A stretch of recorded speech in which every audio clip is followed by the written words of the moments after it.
Mesdames, Messieurs, bonsoir et merci de la fidélité à la télévision nationale. Au sommaire de cette édition, à Genève se décide l'avenir des organismes de protection sociale en Afrique.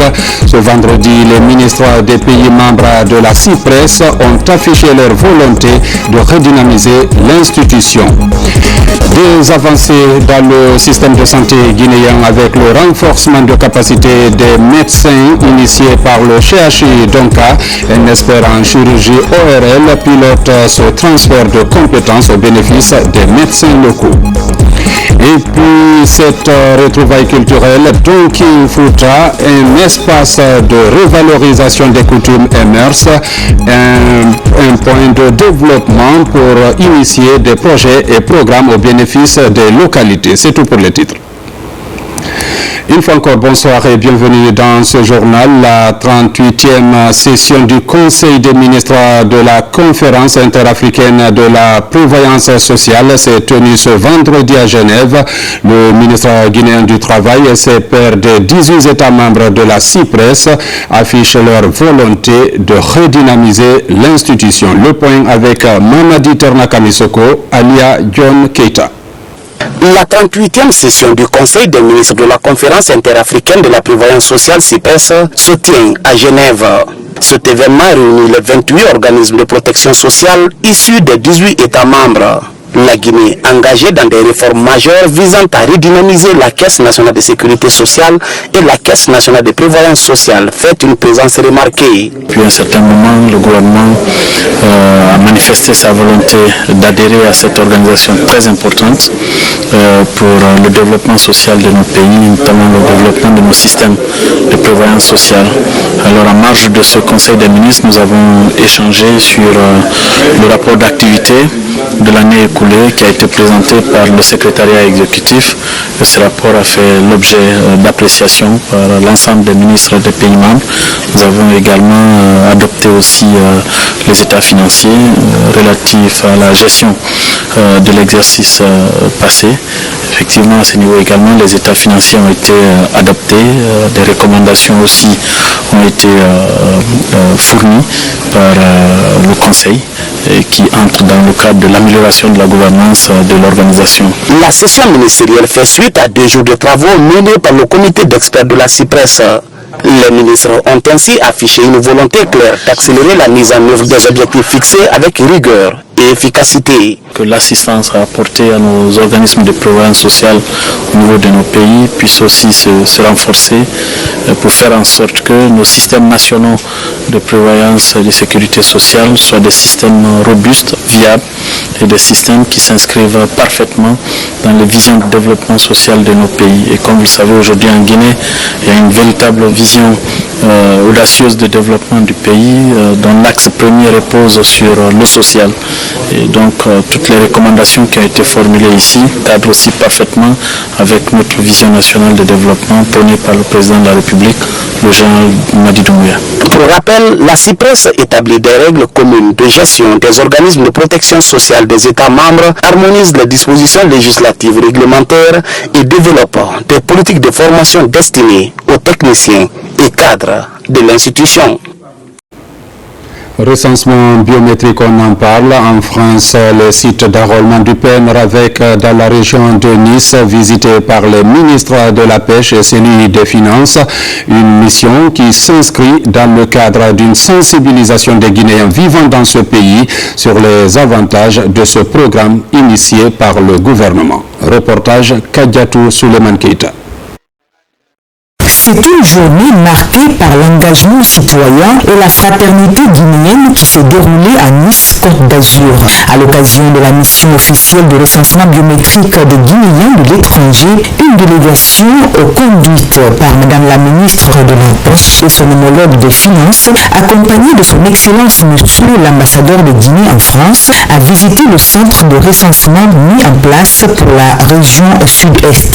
Sont venus pour appuyer l'ambassadeur dans la dynamique du recensement. Nous lançons un plaidoyer afin que tous les Guinéens Guinéens qui sont près de Nice de venir se faire recenser et ceux qui sont à Nice aussi de venir vraiment pour ce pacte citoyen. Et depuis qu'on a commencé, on n'a jamais eu de problème vraiment majeur qui mérite vraiment d'être remonté. Et tous les Guinéens sous les Alpes-Maritimes et dans le Bata en général se sont mobilisés. Et depuis qu'on a commencé, je pense sur la population guinéenne à Nice, on est déjà plus de la moitié. Cette étape attendue par la diaspora a mobilisé des Guinéens venus parfois de très loin, notamment de Marseille, pour accomplir ce pacte administratif. Je suis étudiante, je suis venue jusqu'ici pour me faire recenser, donc franchement, allez-y, n'hésitez pas, c'est juste être guinéen quoi. Je réside aussi à Marseille, je suis venu uniquement ce matin pour me faire recenser et ça s'est très bien passé. Là, je suis au lieu de recensement, j'invite tous nos compatriotes guinéens vivant ici en France de se faire recenser parce que c'est à la fois quelque chose de symbolique et normal. La réussite de cette étape à Nice montre que la communauté guinéenne en France reste fortement mobilisée pour accompagner les projets de modernisation de l'État guinéen. Cap sur l'Allemagne où des dispositions pratiques sont prises par l'ambassade de Guinée pour faciliter le déroulement du processus. Plusieurs kits sont déployés. Le pays abrite l'une des plus fortes communautés guinéennes à l'étranger. Le point avec Al-Gassi Mouba. Les dernières statistiques indiquent que plus de 30 000 Guinéens vivent en Allemagne, dont la moitié à Dortmund. Au total, 6 kits sont déployés pour faciliter le recensement des compatriotes. Depuis le début de l'opération, l'engouement est total. Plusieurs centaines de Guinéens ont déjà reçu leur récépissé à l'image de Boubacar Diallo qui a interrompu ses activités professionnelles pour cet acte citoyen. Nous sommes venus recenser comme tout le monde devrait le faire. On est venu, ça s'est bien passé. Je suis venu avec mes enfants pour les montrer comment ça se passe aussi. Et eux tous aussi, voilà le récépissé qui est là. Pour maintenir l'ordre et la sécurité, l'ambassade passe régulièrement des messages auprès de la communauté. J'ai l'honneur, au nom de mon ministre, Dr Moussanda Kouyaté, de lancer officiellement les opérations de recensement biométrique. Le chef de l'État a décidé à ce que les compatriotes établis à l'étranger également soient associés à la refondation en cours en République de Guinée. La mission de supervision note un bon taux de participation depuis le lancement du processus. Du côté de l'ambassade, la sensibilisation se poursuit pour convaincre les Guinéens vivant dans ce pays de participer à cette opération du programme national de recensement administratif à vocation d'état civil. Au Royaume-Uni, l'opération d'enrôlement est également lancée. C'est l'ambassadeur Ali Diallo qui a présidé l'opération. L'ensemble de la communauté guinéenne résidant dans ce pays peut désormais se faire recenser pour obtenir un numéro d'identification au compte du PN RAVEC. Reportage Marwan Kamara. Le recensement biométrique des Guinéens établis au Royaume-Uni a démarré. Après l'envoi des kits de recensement et la formation des agents recenseurs, l'opération a été lancée dimanche à l'ambassade de Guinée à Londres par l'ambassadeur extraordinaire et plénipotentiaire Ali Diallo. À l'issue de la formation des agents recenseurs, je me réjouis bien sûr en votre présence de lancer officiellement les opérations de recensement biométrique à vocation d'état civil au Royaume-Uni. À cette occasion, je voudrais solennellement lancer un appel de mobilisation à l'encontre de tous les Guinéens au Royaume-Uni de se mobiliser, d'aller se faire recenser auprès des différentes commissions administratives dans les différentes villes, les 6 villes qui ont été retenues au Royaume-Uni. Le programme national de recensement administratif à vocation d'état civil PN-RAVEC vise à doter chaque Guinéen d'une identité juridique et numérique fiable. Ça a été mandaté par le ministère de l'administration du territoire et de la décentralisation, mais aussi par le ministère des Affaires étrangères, de l'intégration africaine et des Guinéens établis à l'étranger pour venir faire la formation des membres des commissions administratives de recensement, lancer le recensement des Guinéens établis ici au Royaume-Uni. Il était question aussi de mettre en place la commission électorale des missions diplomatiques et consulaires. Je suis vraiment très heureux d'être le premier Guinéen d'être recensé au Royaume-Uni. Cette opération rendue possible grâce au président de la République, le général Mamadi Doumbouya, va permettre à la Guinée d'avoir un fichier à jour, y compris pour les 36 ambassades et consulats de la Guinée retenus pour cette opération. Il faut préciser que les initiatives de sensibilisation sur le recensement se poursuivent aussi dans l'arrière-pays. À Farana, Génération Foot 140 mène une campagne d'information. Là-bas, le porte-à-porte est privilégié, tout comme l'organisation de tournois pour plus de mobilisation. Falilou Diallo. Tout a commencé par ce carnaval géant qui s'est ébranlé de la Maison des Jeunes au centre-ville de Farana. Pour plus de mobilisation citoyenne autour du PNR avec. Juste après, une rencontre de sensibilisation est organisée avec les représentants des différents quartiers de la commune urbaine. Le tout couronné par ce mini-tournoi au stade Arafa Wandaoulare où des messages de sensibilisation sur l'importance du recensement biométrique ont été transmis aux équipes participantes. Nous avons mis ce tournoi comme opportunité pour passer des messages et inviter la population et les jeunes surtout à se faire recenser.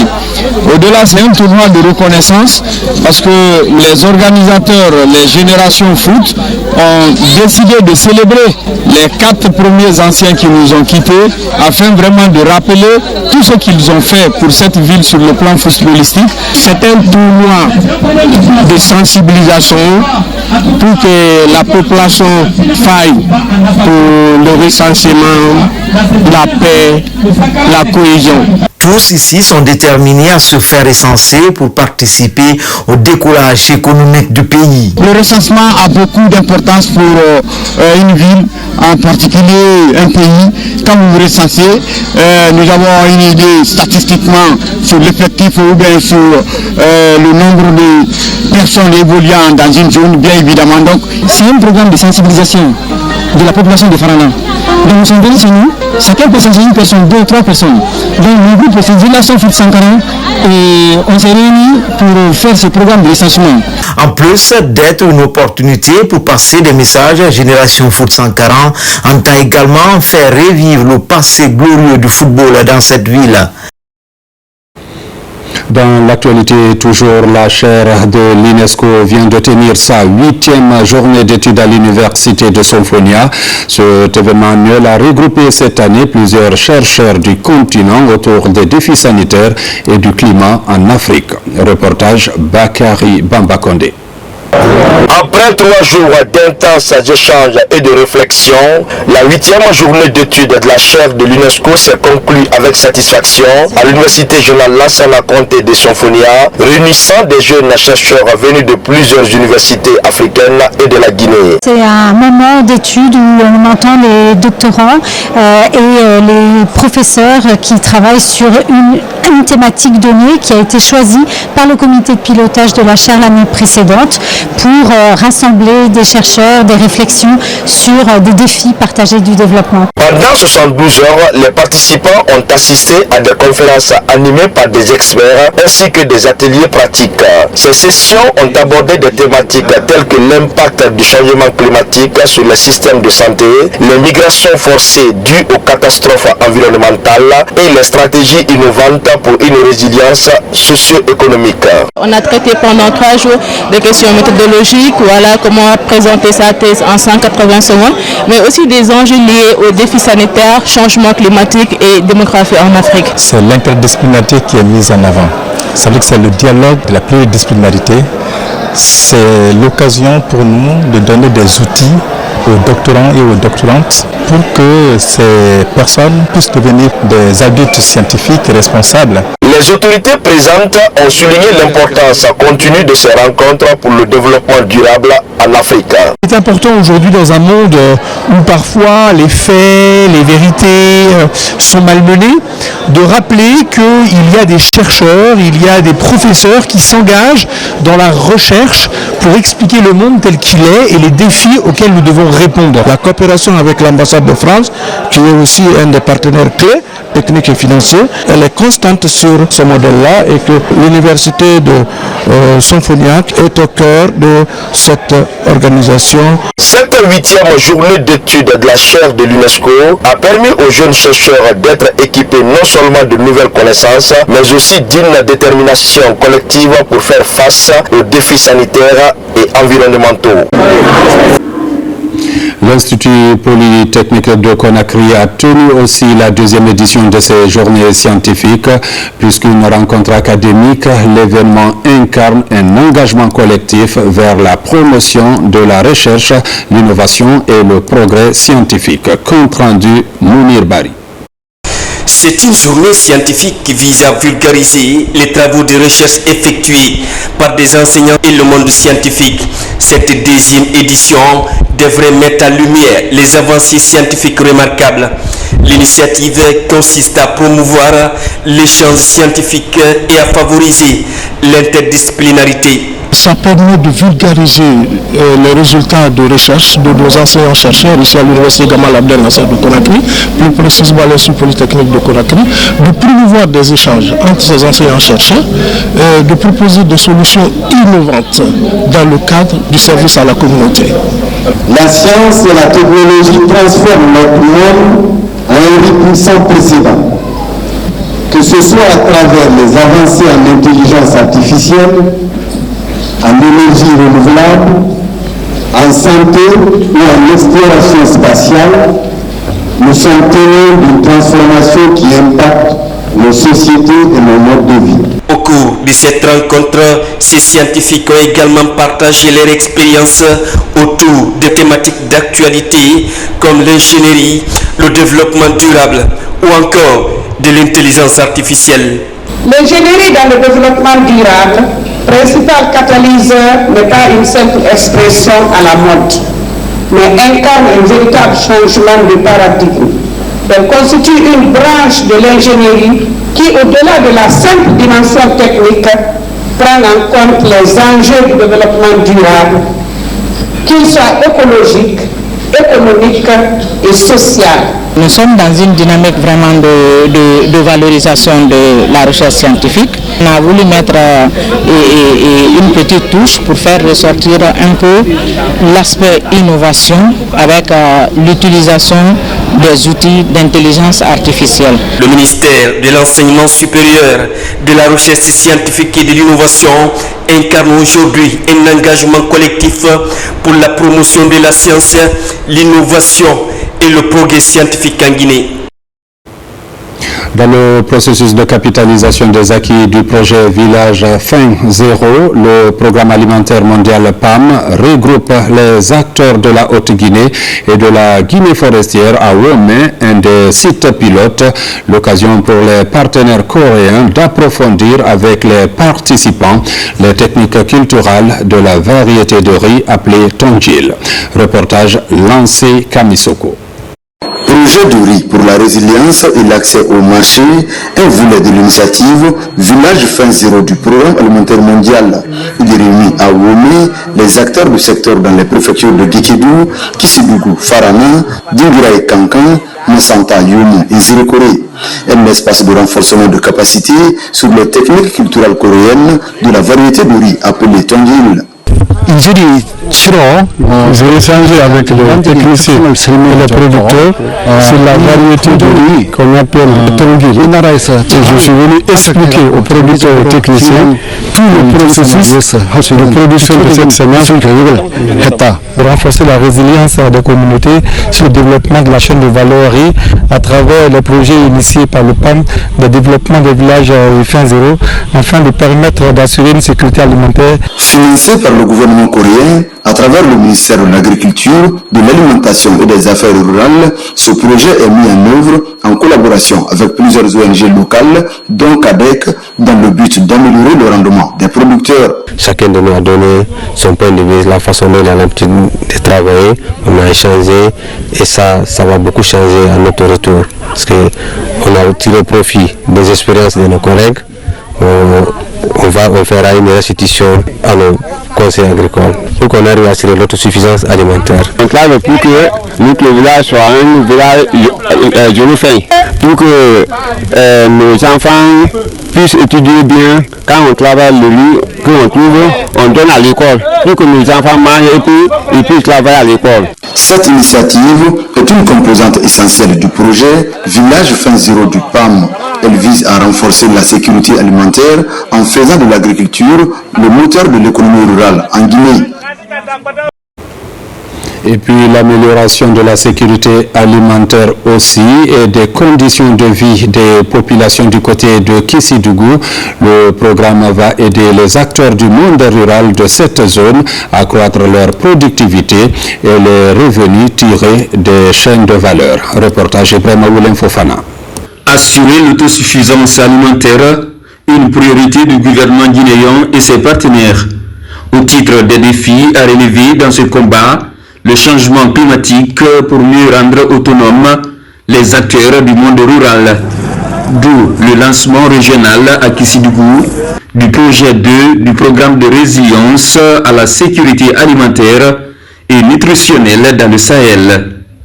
Il a pour objectif principal l'amélioration de la capacité de la population à être beaucoup plus résiliente face au phénomène de changement climatique qui continue aujourd'hui malheureusement à impacter négativement la vie de nos paysans à la base. Donc il fallait vraiment prendre les dispositions pour pouvoir préparer la population à la résilience, pour qu'elle puisse se prendre en charge pour pouvoir vraiment surmonter les défis auxquels sont liés au changement climatique. Ce projet, appuyé par la BAD, concentrera ses efforts à lever les obstacles liés au stockage, à la valorisation et à la commercialisation des productions agricoles, pastorales, halieutiques et forestières. Nous devons trouver des projets qui peuvent nous appuyer à travers les communautés en termes de techniques culturelles, en termes de semences améliorées, en termes des espèces animales à production rapide, à point de vue dans la région. Nous allons commencer par un atelier technique pour regrouper toutes les personnes ou les unités concernées, leur donner des informations concernant le projet, demander leur adhésion pour qu'ils puissent s'impliquer. Durant cette rencontre, le projet est présenté aux parties prenantes dans ses différentes composantes afin d'obtenir l'adhésion dans sa mise en œuvre dans les régions d'intervention. Les sites d'implantation des infrastructures sont également identifiés. Justice avec l'élection d'une nouvelle équipe dirigeante à la tête du conseil d'administration de l'association des magistrats de Guinée. Le juge du célèbre procès du 28 septembre, Ibrahima Sori de Tunkara, est élu par ses pairs comme président. D'autres magistrats également font leur entrée pour divers postes. Cette équipe prend fonction sous la promotion de l'unité et d'une justice forte. Reportage Tcherno Younoussaba. Les magistrats de Guinée renouvellent l'équipe dirigeante du conseil d'administration de leur association. Cette assemblée élective est organisée par une commission composée de magistrats. Elle est marquée par l'élection au poste de président de l'AMG du célèbre juge Ibrahima Sori de Tunkara avec un score de 98,2%. D'autres figures et non de moindres de la magistrature font leur entrée dans l'équipe. On avait un nombre d'électeurs de 504 magistrats, le nombre de votes de suffrages valablement exprimés est de 253, le taux de participation est de 50,20% et 4 suffrages nuls. Ce qui fait que j'ai l'honneur de proclamer M. Ibrahima Sori de Tunkara élu président du conseil d'administration de l'association de magistrats. Ibrahima Sori de Tunkara succède ainsi à Mohamed Diawara qui n'a brigué un second mandat. À Conakry, cette assemblée a mobilisé tous les magistrats sur le choix d'une nouvelle équipe dirigeante capable de porter les valeurs de la justice avec à la clé la promotion de l'unité et de l'éthique. Nous mesurons pleinement l'importance de cette mission dans un contexte où notre association traverse une phase difficile. Nous tenons aussi à adresser les plus sincères félicitations à l'ensemble des membres du conseil d'administration sortant et plus particulièrement à son président pour le travail remarquable accompli durant leur mandature. Et nous espérons pouvoir bénéficier de leur expérience. Nous voudrions que nous saisissions ensemble cette occasion, non pas comme un aboutissement, mais comme un renouveau, une opportunité collective de réaffirmer notre engagement commun. Je commencerai par vous remercier pour la dextérité avec laquelle vous avez pu organiser cette élection. Cette élection qui a été largement participative, elle a été transparente et je considère qu'aujourd'hui, elle a été acceptée. Pour la sécurité et la crédibilité de cette assemblée élective, la commission d'organisation a mis en place une plateforme de vote électronique permettant la participation des magistrats qui n'ont pu être dans la salle qui abrite la cérémonie. Une manière de garantir à chaque magistrat la latitude de faire librement son choix. Et puis cet ouvrage sur le droit, Djibril Magasuba met son expertise au service du droit.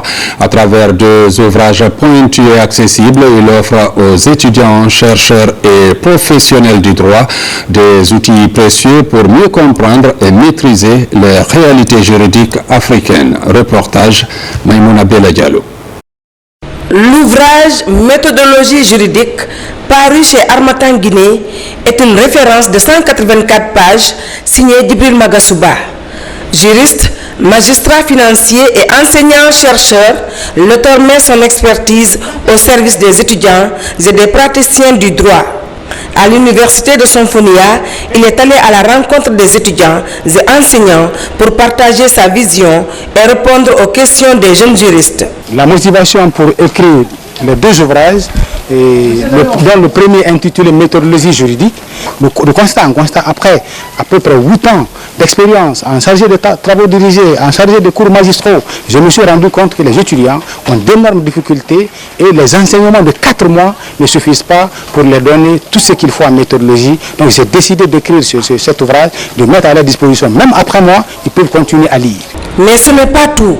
Djibril Magasuba a aussi présenté un second ouvrage, Les créanciers chirographaires en procédure collective OADA, une thématique technique et peu vulgarisée, mais essentielle dans le contexte juridique africain. C'était un sujet nouveau qui n'a pas été abordé, qui reste sur un terrain vierge depuis la création de l'OADA en 1900. Les démarches ont commencé en 1991, les premiers avons été posés en 1997. De cette date à maintenant, aucun juriste, de manière doctrinale, s'est intéressé pour sortir un document à la matière.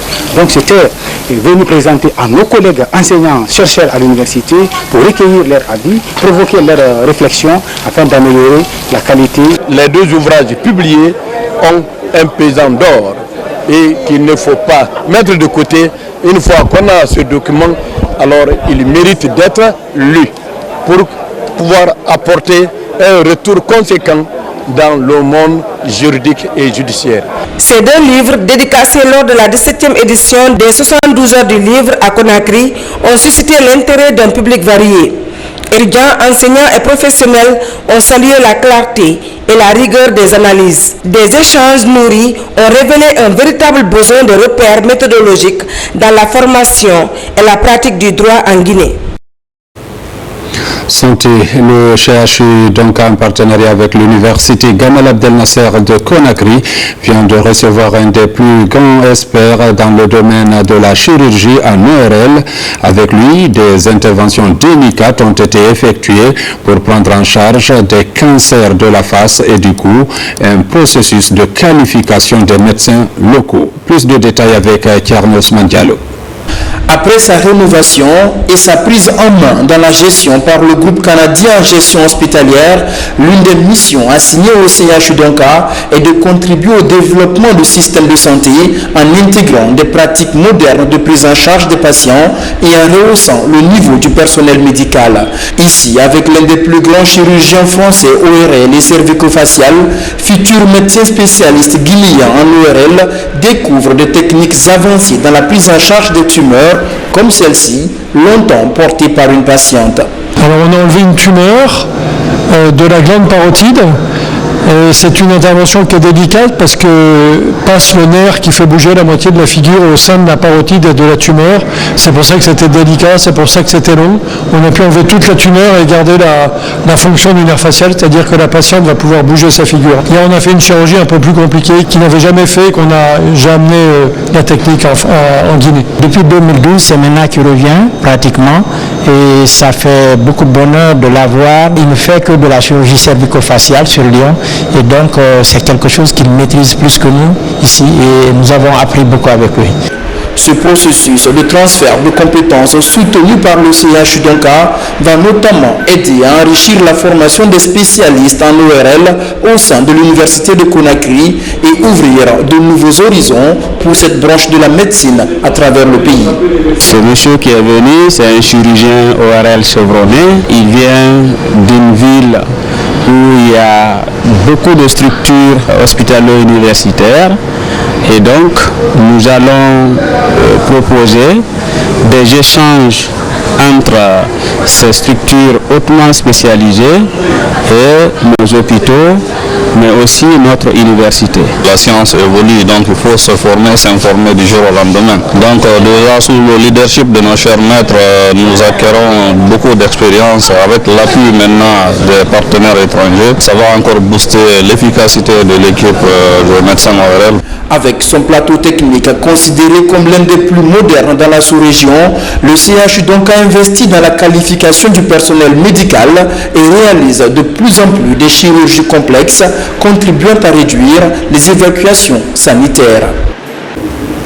Aussi, ce programme de renforcement de capacité des agents formateurs du Centre des métiers industriels de Guinée aux gestes qui sauvent en cas d'accident ou d'incendie. Il s'agit de leur doter de compétences nécessaires pour faire face aux situations d'urgence avant les secours. Reportage Sona Sagno. Au cours de cette rencontre, tout a commencé par l'enseignement des maîtres mots, protéger, secourir et alerter. Pendant cette formation des formateurs du Centre des métiers industriels de Guinée, ces acteurs se sont familiarisés avec des gestes et comportements qui sauvent des vies en cas d'accident ou d'incendie. Un renforcement de capacité qui va permettre à ces agents d'acquérir de nouvelles compétences en matière de protection civile. Aujourd'hui, la santé-sécurité est un outil essentiel dans le corps du métier industriel, dans le corps du métier minier. Et nous pensons qu'en formant nos formateurs, nous pourrons être aptes demain à répondre à la formation des entreprises minières pour le projet de développement économique et le projet Ciment 2040. Durant des heures, ces agents formateurs ont appris quelques techniques de base, entre autres la réanimation cardio-pulmonaire et la gestion des hémorragies. Ce renforcement de capacité, certains avaient déjà quelques notions.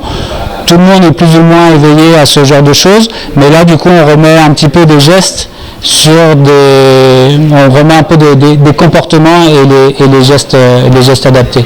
L'idée c'est pas de faire non plus le geste parfait sur une PLS, une position latérale de sécurité.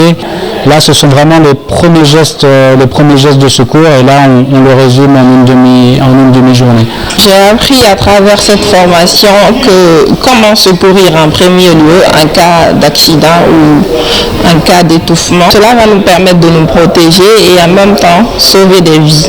À travers cette formation des formateurs, la direction du Centre des métiers industriels de Guinée réaffirme son ambition de continuer à renforcer la sécurité des personnes face à d'éventuels cas de catastrophe. La protection de la biodiversité, la Guinée a adopté un programme qu'on appelle Biodev 2030. Il englobe plusieurs aspects concernant les aires protégées. À Kindia, des acteurs échangent dans ce sens sur l'élaboration d'un projet pilote qui va prendre en compte la résilience au développement durable. Explication Alpha Yayasila. La jeunesse guinéenne est toujours au cœur des préoccupations de l'État et ses partenaires techniques et financiers dans le cadre de leur autonomisation économique et sociale. Depuis 2 ans, une centaine de jeunes bénéficient de l'appui technique et financier de l'ONG Oser Innover à travers un financement de la Banque africaine de développement. C'est un projet qui doit se réaliser et qui devait se réaliser en Guinée, au Bénin et au Ghana. avec des objectifs clairs pour la Guinée, former 1750 jeunes et femmes en résilience entrepreneuriale, les outiller en technologie digitale de gestion de leurs entreprises et leur fournir un accès au financement ou faciliter un accès au financement. Grâce à ce projet, nous avons constaté que l'utilisation de l'application va bien au-delà de la gestion quotidienne. Elle a permis à des entrepreneurs guinéens d'accéder à des prêts non garantis, leur offrant ici un soutien précieux pour faire face des imprévus ou de saisir des nouvelles opportunités. Oser innover, investir dans l'écosystème entrepreneurial pour déclencher un changement social en autonomisant les jeunes pour l'auto-emploi à travers la formation, l'investissement et l'accompagnement. Avec Oser innover, déjà, il faudrait reconnaître que dès le départ, ils ont mis en place un processus qui nous a permis de bénéficier d'abord de formations qui ont permis à Nialimadi de rentrer dans une nouvelle dynamique. Avec les différentes thématiques dans les différents programmes de formation tels que la résilience émotionnelle pour un entrepreneur, c'est une formation qui est capitale. Si aujourd'hui une première phase a permis de former 1750 jeunes à l'intervalle de 2 ans, c'est seule la formation de la jeunesse qui pourra éradiquer le chômage. 1750 jeunes ont bénéficié de cet appui de Oser Innover et ses partenaires. Elle compte poursuivre l'élan entrepris afin de couvrir les régions administratives au bénéfice des jeunes entrepreneurs. Le ministère des Affaires étrangères, en collaboration avec l'OIM, poursuit son programme de rapatriement des compatriotes en détresse hors de nos frontières. Plus de 120 personnes regagnent le pays, dont la majorité sont des femmes. Un soulagement pour ces jeunes Guinéens de retrouver la liberté. Reportage Makeme Donzo Moussa Bangoura. Le phénomène migratoire s'est de plus en plus féminisé ces derniers temps. Sur les 125 compatriotes rapatriés d'Égypte, 106 sont des femmes. Certaines d'entre elles ont eu des enfants à l'aventure et sont retournées au bercail avec eux. Aujourd'hui, ils sont au pays grâce au pont aérien mis en place par le président de la République, le général Mamadi Doumbouya.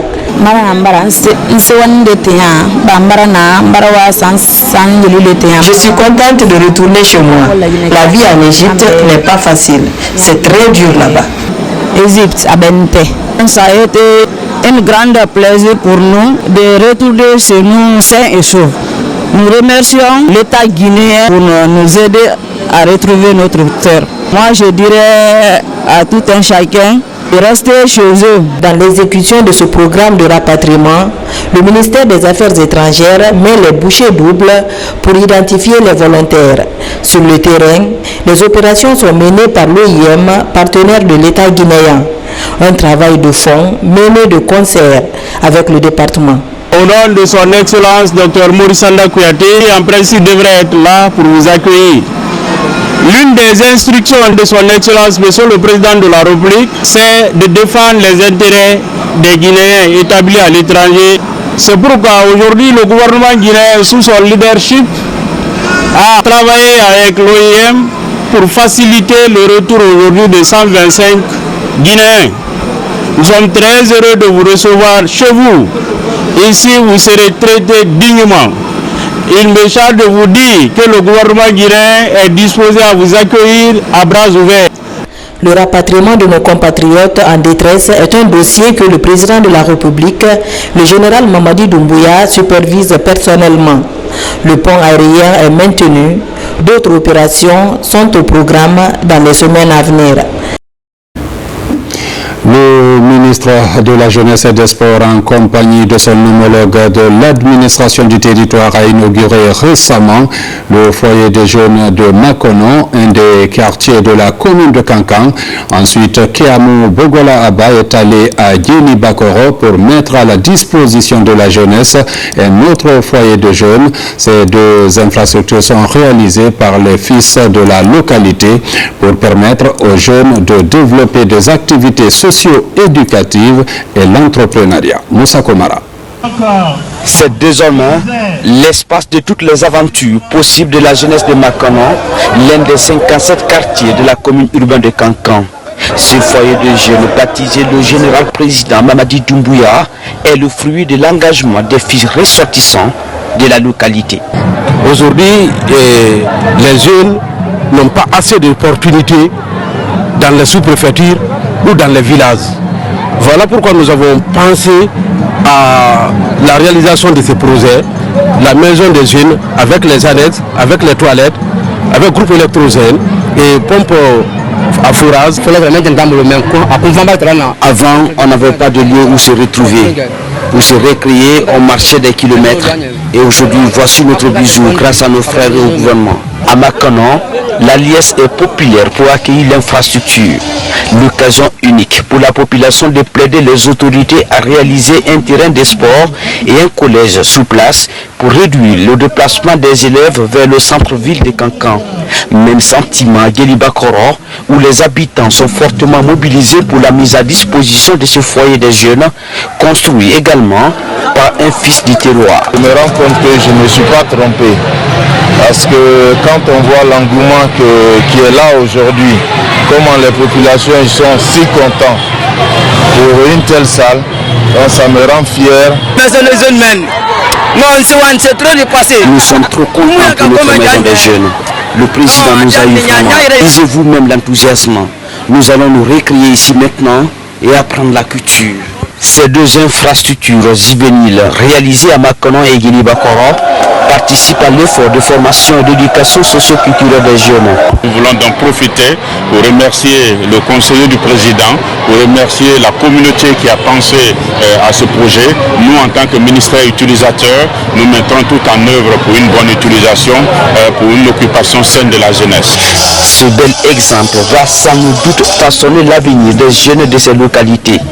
Il marque un pas important vers leur épanouissement dans un monde en pleine mutation. À la baie, un espace de retrouvailles et de prise de décisions utiles pour le développement s'est créé à marge des fêtes de Tabaski. Donc Fouta, qui à sa deuxième édition, est une occasion pour faire revivre les coutumes et mœurs dans une cohésion sociale parfaite. Reportage Abdoulaye Ningelande Diallo. L'association pour le développement intégré de Diary Adid fête la Tabaski par ce don de documents didactiques et pédagogiques. Le but est de contribuer à l'amélioration de la qualité de l'enseignement dans la sous-préfecture de Diary. Un geste de l'association en partenariat avec l'ONG Guinnovation. C'est un don qui est composé de beaucoup de documents, que ce soit des livres d'histoire, géographie, mathématiques, français, sciences d'observation, à tous les niveaux, pour soutenir l'école primaire de Diary. Mise à disposition de ces documents didactiques et pédagogiques par l'ADID, en collaboration avec l'ONG Guinnovation, est hautement apprécié par la communauté de Diary. Je suis heureux que l'ADID, l'Association pour le développement intégré de Diary, et d'innovation se donnent la main, qu'il y ait un partenariat et qu'on achète des livres pour les écoles primaires de Diary, donc pour encourager leurs frères, leurs aînés qui se sont occupés de l'achat des livres pour Diary, et qu'on va sauvegarder ces documents-là. Quiconque veut qualifier son enseignement, il faut avoir la documentation. C'est ce que vous avez fait. Donc l'ONG qui a donné, elle est à remercier, elle est à encourager, à plus d'un titre. Depuis plusieurs années, l'Association pour le développement intégré de Diary contribue à l'amélioration des conditions d'apprentissage des enseignants et des élèves de la sous-préfecture de Diary. Le dernier acte en date est la remise d'un kit scolaire numérique aux autorités locales de l'éducation. À l'occasion de la célébration de la fête de Tabaski à Boké, des cérémonies de réjouissance culturelle ont été organisées dans la commune urbaine de Boké et dans la sous-préfecture de Kolaboui. Partout, les groupements de femmes et troupes artistiques à travers des pas de danse ont épaté le public. C'est pour aussi revaloriser les coutumes et mœurs. Reportage Younoussa Tawel Kamara. À l'occasion de la célébration de la fête de Tabaski, la plateforme des femmes leaders pour le progrès de Bokeh mobilise toutes les couches sociales du terroir autour d'une réjouissance populaire. C'est dans le cadre de la relance de la culture traditionnelle de Kakandé profond.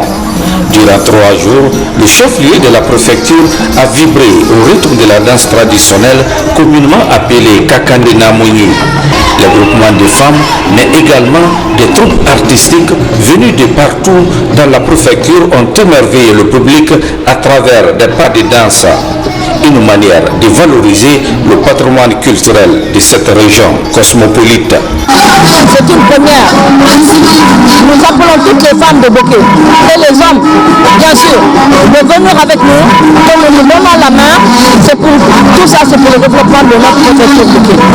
Quand nous nous donnons la main, avec des petites actions, nous pourrons essayer aussi de développer Bokeh. Aujourd'hui, nous avons décidé de célébrer Kakandé. Cette fête, c'est célébrer Kakandé. Montrer la tradition, le mœurs. Aujourd'hui, pour que les enfants de Kakandé soient unis, descendre ensemble. La sous-préfecture de Kolawi n'est pas restée en marge de cette réjouissance culturelle le lendemain et le surlendemain de la fête de Tabaski. Ici également, les groupements et associations de femmes, mais également des troupes artistiques ont esquissé des pas de danse au rythme des instruments traditionnels. Nous avons organisé cette cérémonie pour revaloriser les coutumes et mœurs de Kakandé. C'est pour aussi renforcer le tissu social entre les filles et fils de Kolawi. Une fête qu'on appelle le Namouni, que nos parents ont laissé, et comme nous sommes en train de voir aujourd'hui les différentes ethnies qui sont en train de se manifester pour revivre le passé. Et c'est ce qui motive aujourd'hui la cohésion, l'attente, le vivre ensemble. La plateforme des femmes leaders de Bokeh, en collaboration avec l'Union pour le développement de Kakandé et l'association des femmes de Kolawi, compte pérenniser l'initiative chaque année à l'occasion de la célébration de la fête de Tabaski. L'idée vise à promouvoir les coutumes et traditions de Bokeh. Page noire de cette édition, la direction générale de la police nationale a rendu un dernier hommage à l'un de ses anciens dirigeants, le contrôleur général de police Lamine Sidimé, ancien directeur général de la police nationale entre 1991 et 1992, est décédé lundi dernier des suites de maladie. Reportage colonel Morikaba. Décédé lundi dernier, la dépouille mortelle de l'ancien directeur général de la police nationale, Lamine Sidimé, a été exposée ce vendredi dans la cour du ministère de la Sécurité et de la Protection civile. Organisée par la direction générale de la police nationale, cette cérémonie a été marquée par des hommages dignes du rang de ministre disparu. Né en 1938 à Dawa, dans la République de Côte d'Ivoire, après l'accession de la Guinée à l'indépendance le 2 octobre 1958, il sera de la toute première promotion de la police nationale.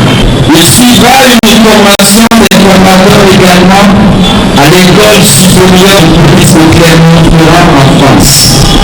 De 1975 à 1984, il occupera le poste d'adjoint, ensuite celui du chef du personnel du ministère de l'Intérieur et de la Sécurité.